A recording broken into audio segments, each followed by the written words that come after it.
TNN TV की बैनुल-अक़वामी खबरों के साथ मैं हूं महरीन अमीन।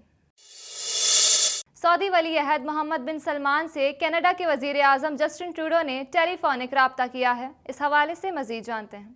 सऊदी वली अहद मोहम्मद बिन सलमान से कनाडा के वज़ीर आज़म जस्टिन ट्रूडो ने टेलीफोनिक राब्ता किया है।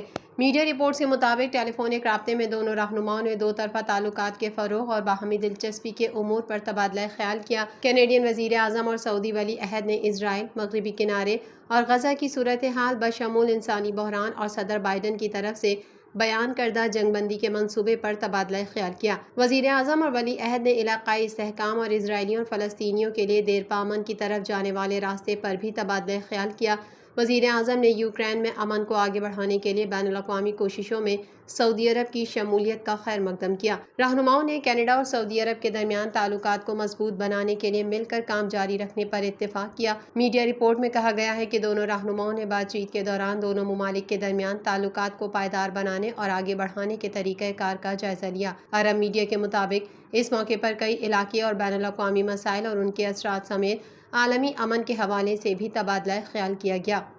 ओंटारियो और क्यूबेक में शदीद गर्मी की लहर जारी है। इस हवाले से मज़ीद जानते हैं। इन्वायरमेंट कनाडा का कहना है कि ओंटारियो और क्यूबेक में शदीद गर्मी जारी है। वसी और जनूबी ओंटारियो और मगरबी क्यूबेक के ज़्यादातर इलाकों में एक और दिन मौसम शदीद गर्म रहने की पेशगोई की गई है। इन्वायरमेंट कनाडा की जानिब से जारी गर्मी के इंतबाहात में कहा गया है कि दिन के वक्त में दर्जा हरारत 30 से 35 सेंटीग्रेड तक पहुँचने की तवक्को है, जिसमें ह्यूमिडिक्स के साथ ये 40 के करीब महसूस होगा और जबकि दिन के औकात के भाप भरे रहने की तवक्को है। रातों के दौरान कुछ राहत मिल सकती है।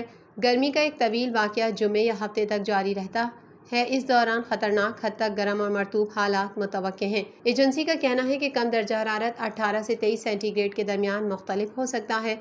मंगल को शहर में तेज़ गरज चमक के झुरमुट और मूसलाधार बारिश के चंद घंटे बाद टोरंटो और आसपास के GTA में हवा के मयार का एक खुसूसी बयान जारी किया गया। इन्वायरमेंट कनाडा ने एक बयान में लिखा कि गर्म और मरतूब हवा के मयार को भी बिगाड़ सकती है और इसके नतीजे में एयर क्वालिटी हेल्थ इंडेक्स ज़्यादा खतरे वाले ज़मरे के करीब पहुँच सकता है। सेहत के खतरात बूढ़े, बालिगों, नौज़ायदा और छोटे बच्चों, हामिला अफराद, जिस्मानी या दिमागी बीमारियों में मुब्तला अफराद और माजूरी या नक़्ल हरकत के मसाइल के शिकार अफराद के लिए ज़्यादा होते हैं। लोगों को ख़ास तौर पर बच्चों या पालतू जानवरों को कभी भी बंद गाड़ी के अंदर ना छोड़ें। नेटो इत्तेहाद के सरबराह कनाडा का दौरा कर रहे हैं, जहां वो कैनेडियन वज़ीर आज़म से मुलाकात करने वाले हैं। मज़ीद जानते हैं इस रिपोर्ट में। नेटो इत्तेहाद के सरबराह कनाडा का दौरा कर रहे हैं, जहां वो ऑटावा में वज़ीर आज़म से मुलाकात करने वाले हैं। Secretary general Jens Stoltenberg Canada की नेटो एसोसिएशन के ज़ेर एहतमाम एक तकरीब से खिताब भी करेंगे। उनका कनाडा का आखिरी दौरा अगस्त 2022 में था, जब उन्होंने और वज़ीर आज़म जस्टिन ट्रूडो ने आर्कटिक में वक्त गुजारा। ये खित्ता कनाडा की नई दिफाई हिकमत अमली की ख़ास बात है, जो इस मौसम बहार के शुरू में जारी की गई थी और स्वीडन और फ़िनलैंड के इत्तेहाद में शामिल होने के बाद से इसे नेटो के लिए बढ़ती हुई अहमियत के तौर पर देखा जाता है। नेटो के रहनुमा अगले माह वाशिंगटन DC में सालाना सरबराही इजलास और इत्तेहाद की 75वीं सालगिरह के मौके पर मुलाकात करने वाले हैं। गुज़िश्ता साल की सरबराही कॉन्फ्रेंस में रूस के यूक्रेन पर जारी हमले पर बहुत ज़्यादा तवज्जो मरकूज़ की गई थी। ये एक ऐसा मौजू है जिस पर इस साल भी बातचीत का गलबा मुतवक्के है। मक्का में शदीद गर्मी के बाइस 550 से ज़ायद आज़मीन हज जा बहाक हो गए, जिनमें से 320 का ताल्लुक मिस्र, 144 इंडोनेशिया, 60 उर्दन, ईरान 11 और 3 का ताल्लुक सेनेगाल से है। मज़ीद जानते हैं इस रिपोर्ट में। मक्का में शदीद गर्मी के बाइस 550 से ज़ायद आज़मीन हज जा बहक हो गए, जिनमें से 320 का ताल्लुक मिस्र, 144 इंडोनेशिया, 60 उर्दन, ईरान 11 और 3 का ताल्लुक सेनेगाल से है। मीडिया रिपोर्ट के मुताबिक मक्का मुकर्रमा के सबसे बड़े अल-मिसम मुर्दाखाना में 550 लाशें लाई गईं, जिनकी मौत शदीद गर्मी की वजह से वाक़या हुई थी।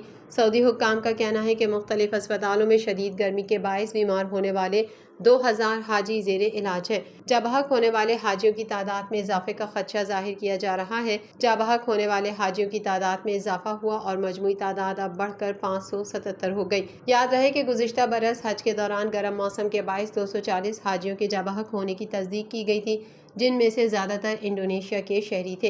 गुज़िश्ता माह शाया होने वाली एक सऊदी तहकीकी रिपोर्ट के मुताबिक शदीद गर्म موسم اور آب و ہوا کی خرابی کی وجہ سے حاجیوں کی بڑی تعداد کا متاثر ہونے کا امکان ہے اور درجہ حرارت 50 سے زائد ہو سکتا ہے۔ AFP کے نمائندے نے گزشتہ روز مینا میں حجاج کو اپنے سروں پر پانی کی بوتلیں انڈیلتے ہوئے دیکھا، جبکہ رضاکاروں نے ٹھنڈا رہنے میں مدد کے لیے کولڈ ڈرنکس اور تیزی سے پگھلنے والی چاکلیٹ آئس کریم بھی تقسیم کی۔ سعودی حکام نے عازمین کو دن کے گرم ترین اوقات میں چھتری استعمال کرنے، وافر مقدار میں پانی پینے اور دھوپ کی چبھتی روشنی میں جانے سے گریز کا مشورہ دیا تھا۔ سعودی وزارت حج و عمرہ کے مطابق رواں برس تقریباً 18 لاکھ خوش نصیبوں نے حج ادا کیا، جن میں سے 16 لاکھ بیرون ملک سے تعلق رکھنے والے حاجی تھے۔ خیال رہے کہ ہر سال دسیوں ہزار حجاج سرکاری حج ویزا حاصل کیے بغیر حج کرنے کی کوشش کرتے ہیں، جو خطرناک اقدام ہے، کیونکہ اس طرح یہ مینا کے راستے میں سعودی حکام کی طرف سے فراہم کردہ ایئر کنڈیشن کیمپ کی سہولیات حاصل نہیں کر پاتے۔ روس کے صدر پیوٹن شمالی کوریا کے دورے پر پہنچ گئے۔ روس کے صدر کا 24 سال بعد شمالی کوریا کا یہ پہلا دورہ ہے۔ مزید جانتے ہیں اس رپورٹ میں۔ روس کے صدر ولادیمیر پوتن شمالی کوریا کے دورے پر پہنچ گئے۔ روس کے صدر کا 24 سال بعد شمالی کوریا کا یہ پہلا دورہ ہے۔ صدر پیوتن کا شمالی کوریا کے دارالحکومت پیونگ یانگ پہنچنے پر سربراہ کم جونگ ان نے استقبال کیا۔ روسی صدر کو سلامی بھی پیش کی گئی۔ شمالی کوریا کے رہنما کم جونگ ان نے یوکرین جنگ میں روس کی مکمل حمایت کا اظہار کر دیا۔ غیر ملکی میڈیا کے مطابق روس کے صدر ولادیمیر پوتن نے یوکرین جنگ پر شمالی کوریا کی حمایت کو سراہا اور کہا ہے کہ ماسکو امریکہ اور اس کے اتحادیوں کی سامراجی پالیسی کا مقابلہ کر رہا ہے۔ صدر پیوتن شمالی کوریا کے ساتھ سیکیورٹی سمیت مختلف شعبوں میں معاہدے کریں گے، جبکہ مشترکہ اعلامیہ بھی جاری کیا جائے گا۔ روسی صدر کے وفد میں نئے وزیر دفاع آندرے بیلوسوف، وزیر خارجہ سرگئی لاروف اور deputy prime minister Alexander Novak بھی شامل ہیں۔ امریکہ کی جانب سے دونوں ممالک کے درمیان بڑھتے ہوئے تعلقات پر تشویش کا اظہار کیا گیا ہے، جبکہ روس نے صدر پیوتن کے دورے کو دوستانہ دورہ قرار دیا ہے۔ صدر پیوتن کا شمالی کوریا کے دورے کے بعد ویتنام کے دورے کا امکان ہے، جہاں مختلف امور پر تبادلہ خیال کیا جائے گا۔ دوسری جانب کم جونگ ان نے کہا ہے کہ شمالی کوریا اور روس کے تعلقات خوشحالی کے دور میں داخل ہو رہے ہیں۔ دوسری جانب امریکی پینٹاگون نے روس اور شمالی کوریا کے درمیان تعاون پر تشویش کا اظہار کیا ہے۔ علاوہ ازیں نیٹو سربراہ کا کہنا ہے کہ خدشہ ہے کہ روس شمالی کوریا کے میزائل اور جوہری پروگرام کے لیے مدد کر سکتا ہے۔ TNN TV کے نیوز بلیٹن سے فی الحال اتنا ہی۔ اپنی میزبان مہرین امین کو دیجیے اجازت۔ اللہ حافظ۔